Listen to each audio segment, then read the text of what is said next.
Boa noite, começando agora mais uma aula de Sociologia Geral e Jurídica. E hoje nós vamos fazer um bate-bola para relembrar alguns dos assuntos que nós tratamos antes de iniciarmos o nosso ciclo de aulas à distância. Que saudade dos nossos encontros aí em sala de aula. Eu sei como tem sido difícil para vocês acompanhar essas aulas à distância. Afinal de contas, quando nós escolhemos a modalidade presencial, é porque nós gostamos de estar em sala juntos e o desafio também ocorre para nós professores, que nem equipamentos adequados temos para poder produzir aulas capazes de minimizar esses impactos. A gente tem se desdobrado para conseguir realmente manter a sua atenção. Como vocês devem estar sabendo, em razão da pandemia, também as avaliações, as provas serão ministradas de forma online, através da plataforma. Se vocês não receberam as orientações da faculdade ainda, devem receber logo. E a nossa prova, a prova de Sociologia Geral e Jurídica, vai acontecer no dia 27 de abril. Isso mesmo, já na próxima semana. Então a aula de hoje ela serve como base para você dar uma chacoalhada nas ideias e refletir novamente sobre algumas questões que nós já discutimos, mas que podem parecer um pouquinho apagadas na sua memória. Eu estou disponibilizando para vocês também, junto com essa videoaula aqui no Campo Conteúdo, como anexo, o roteiro de aula de hoje. É muito importante que vocês prestem atenção na aula e que depois também façam a leitura do caderno e deste roteiro que agora nós estamos encaminhando para vocês. Espero que em breve a gente possa estar junto novamente dentro de sala de aula, que é onde a gente gosta realmente de refletir, de construir junto o conhecimento. Não sei se vocês se recordam, mas nós chegamos a abordar a questão de quando foi que surgiu a sociedade. Como que ela surgiu? Para o Quintão, um dos teóricos da teoria geral do Estado, existem pelo menos 3 grandes grupos que agregam teses a respeito da sociedade. Uma dessas teses é que, pelo caráter social do homem, a sociedade existe desde sempre, desde a própria espécie humana. Ambos caminham juntos na existência. Temos um segundo grupo que vai agregar outros teóricos, e esses teóricos defendem que a sociedade surge no momento posterior ao homem, quando ele começa a se organizar e então surgirem algumas normatizações relativas à dinâmica a ser vivenciada dentro desta sociedade. Um terceiro grupo vai dizer que a sociedade surge por intermédio de um pacto entre os indivíduos que a compõem, uma espécie de contrato. O grupo de teóricos que fala da sociedade como uma consequência do contrato social são denominados contratualistas. Para eles, o ser humano possuía uma forma de vida anterior a essa que nós vivenciamos nas nossas sociedades hoje. Um momento em que apenas os nossos instintos e qualidades intrínsecas ao próprio homem serviam como mediadores de nossas ações, uma dinâmica que se dava de acordo com a nossa natureza. Thomas Hobbes, um dos teóricos mais consultados quando nós falamos em organização do Estado e, consequentemente, em análise da sociedade como um fator de justificação do próprio Estado, vai ter uma teoria interessante para justificar a necessidade da existência do Estado. De acordo com Hobbes, o ser humano, o homem, é mau, bárbaro e egoísta.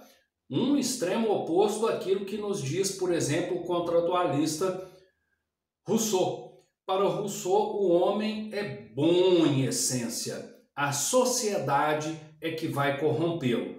Hobbes então vai dizer que o homem é mau, o homem é o lobo de si mesmo. E o Estado é justamente a instituição que vai colocar esse homem sob a égide da razão, que vai regular o seu comportamento de forma que os instintos não mais se sobressaiam. Ele dá um nome, né, ao colossal, ele cria uma figura mítica, aliás, ele se inspira em uma figura mítica que é o Leviatã, onde todos nós, enquanto indivíduos, integramos o corpo deste monstro. E o nobre, o príncipe, aquele que é detentor do poder, exerce a função de monarca absolutista, sendo o cérebro desse monstro, aquele que conduz para as ações necessárias à efetivação dos objetivos do Estado. Então, Hobbes cria uma justificativa muito empregada no absolutismo, aliás, muito empregada pelos absolutistas, o de que é necessário o poder nas mãos de um único homem e que este homem assuma o comando do Estado para governar a todos e dizer exatamente o que nós precisamos fazer. O homem natural de Locke é um pouquinho diferente. Ele já é considerado naturalmente racional.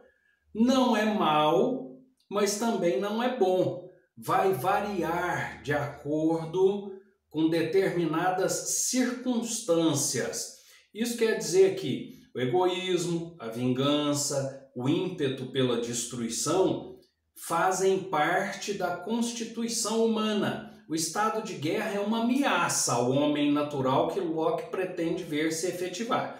A única saída, então, para nós evitarmos que esse homem em estado de guerra sobressaia a razão é justamente estabelecer um contrato social em que todos os indivíduos aceitam submeter-se à regência de um Estado maior. O que é isso? Nós nos submetemos às diretrizes do Estado abrindo mão de parte dos nossos direitos. Eu deixo de ser totalmente livre e me subordino às diretrizes que serão emitidas pelo Estado. Em contrapartida, o que é que o Estado vai oferecer? Principalmente segurança. Aquela segurança que no estado de guerra nos vai ser negada. Nós temos alguns tipos de sociedades, quem gosta de assistir novela, quem gosta de ver filmes indianos, por exemplo, vai identificar isso com clareza. Existem algumas sociedades onde ainda onde ainda existe o sistema de castas.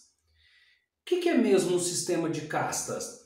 Significa que os indivíduos devem ser separados em diferentes níveis hierárquicos desde seu nascimento.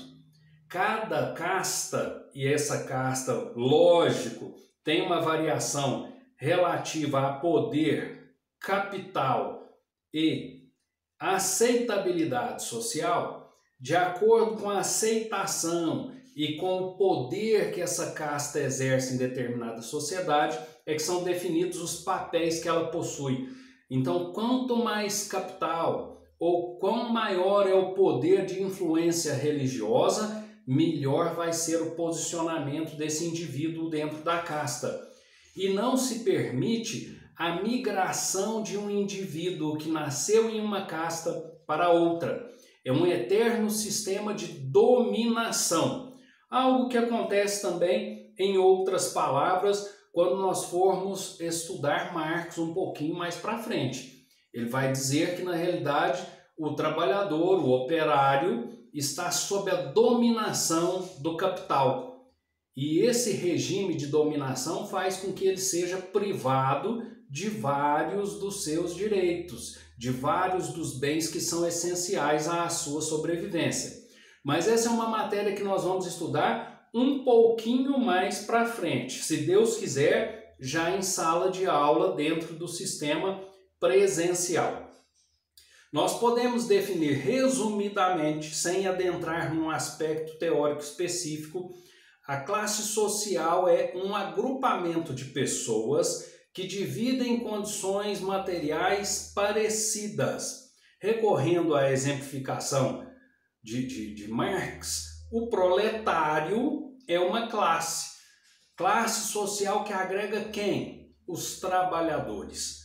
Se nós partirmos já para um viés de natureza econômica classificatória, nós vamos ter dentro do Brasil a classe social dos miseráveis, dos pobres, a classe média baixa, classe média alta e os ricos. Cada um desses grupamentos, cada uma dessas classes sociais são hierarquizadas de acordo com aquilo que elas possuem de posse, de acordo com a influência que possuem sobre os meios de produção. Ou seja, quão menor é a minha influência em relação ao meio de produção e quão maior é a minha dependência dos detentores dos meios de produção para sobreviver, mais inferior vai ser a classe social à qual eu pertenço, isto do ponto de vista econômico. O evolucionismo social, nós também batemos um papo a respeito disso, define estágios anteriores de primitivismo social, que só vão ser superados mediante a racionalização do mundo e do ser humano. É uma lógica de natureza eurocêntrica que via o restante do mundo como bárbaros ou como primitivos. A ideia de uma ciência voltada para o estudo das sociedades e os fenômenos sociais demora muito para acontecer. Ela surge somente com Augusto Comte, que vai fazer observações dos fenômenos sociais que surgiam em meio à Revolução Industrial e que se estabelecem mais tarde propriamente como sociologia nos trabalhos de Émile Durkheim. Augusto Comte é considerado o patriarca, o patrono da sociologia. Ele é o seu criador, ele é aquele que começa os estudos nessa seara dos fatos, das relações sociais, dos fenômenos que a cercam. Émile Durkheim dá um passo adiante. Ele é o patrono da sociologia na França e ele vai definir de forma mais clara e transparente um método para os estudos sociais.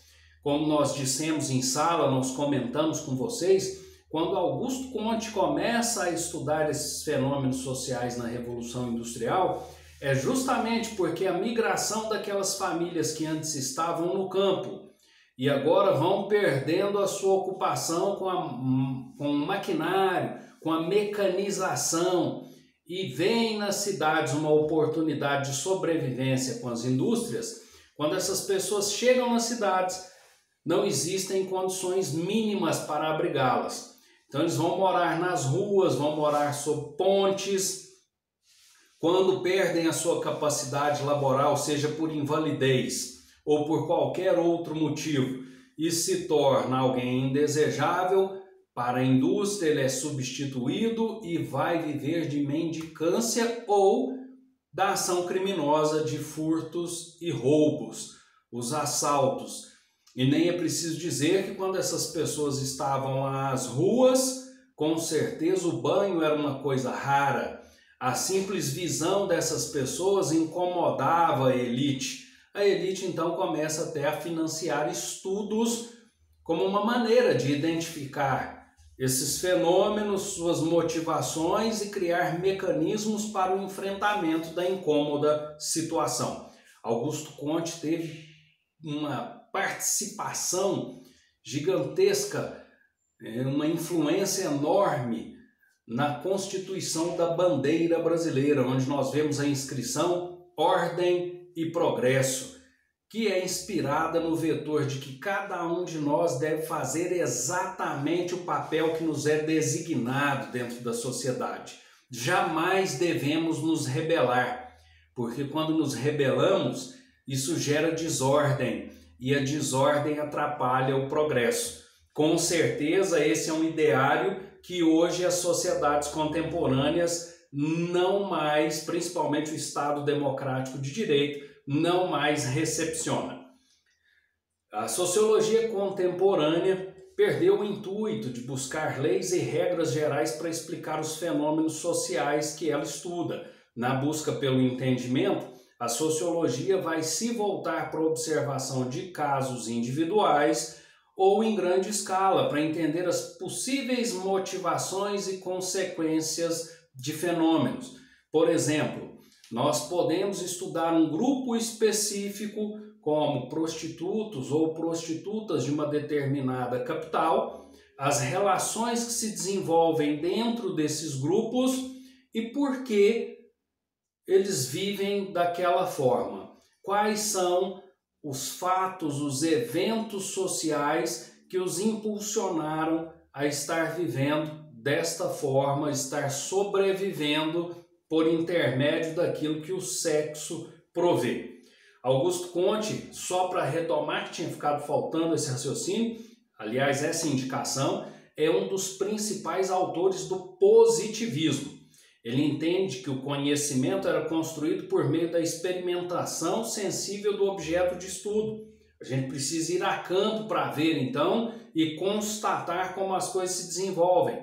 A utilização do método científico de mensuração, experimentação e observação tem por finalidade estabelecer leis e regras fundamentais para o funcionamento desses fenômenos, algo não mais presente na sociologia contemporânea, que passou a então observar os casos individuais ou em grande escala, mas visando entender possíveis motivações e consequências do fenômeno.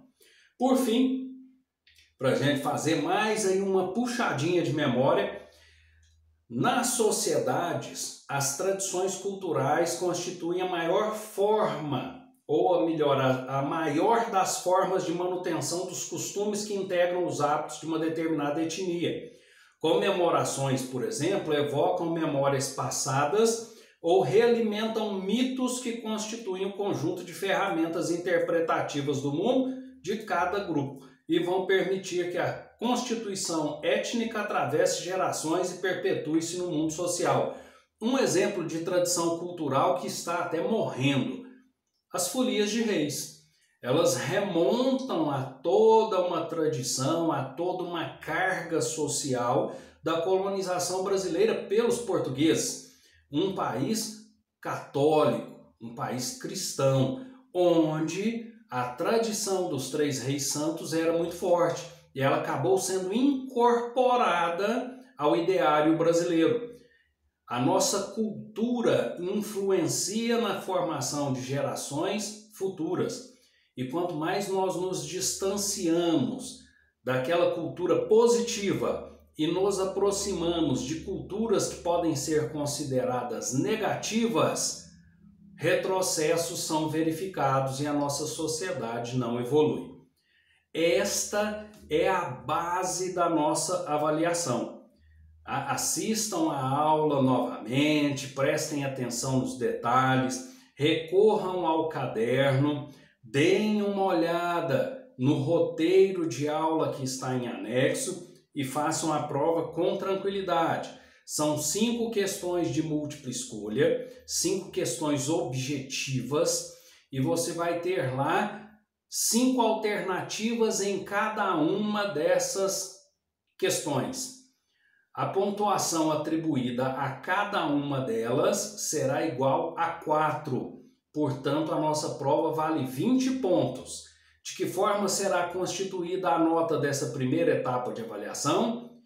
20 pontos de prova. Essa prova que vocês vão realizar agora no próximo dia 27.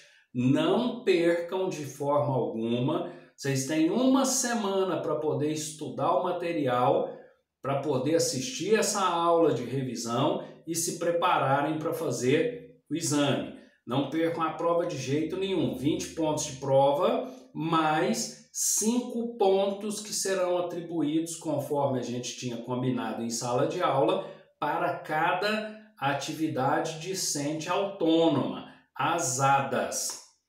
Certo? Em relação à segunda etapa de avaliação, nós já temos programada a arguição oral do livro O Príncipe, de Maquiavel.